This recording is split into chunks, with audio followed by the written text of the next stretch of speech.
So Spencer, I know you've talked about this on the Locked On Browns podcast, and let's do optimism first. Key factors fueling optimism for the Browns in 2025. Yeah, I think if you're looking for reasons for optimism, I think the biggest is what we talked about earlier in the show, going back to Kevin Stefanski's offense, which we know worked here, which we know we've seen him have success with, especially if Joe Flacco ends up being the guy who's starting for you early in the season. I think you have a reason to feel pretty good about things there. I also think, to go back to the conversation we just had at the end of last segment, this rookie class gives you a lot of reason for optimism. There are some really potentially dominant players in this class that I think can really impact the way the season goes and impact the season immediately.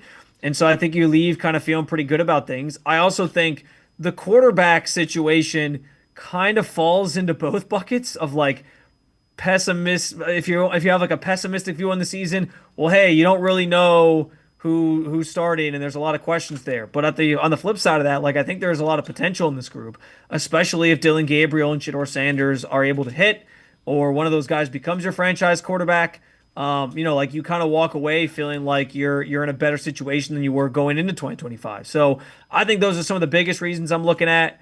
And frankly, and also I should have maybe added this as well. The defense, I've talked about this, I think even with you, Dave. Like last year, did they take a step back from 2023? Of course. It's hard to replicate being the number one defense in football in 2023.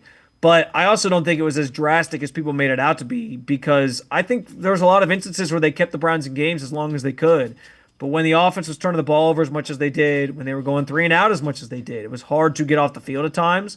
And so I think this defense is maybe the biggest reason for optimism, because it should set the tone for, hey, if the offense is competent, like we've said, then that defense can pretty much hold their own against any team in this league and give you a chance to win. So I think the defense is another thing I'd be remiss if I didn't mention, because yeah, I think that group's going to be sort of the identity of this team in 2025 for sure. Yeah, if they're not a top 10 defense, bordering top 5, I will be disappointed. I won't lie. I think they're Yeah. that good.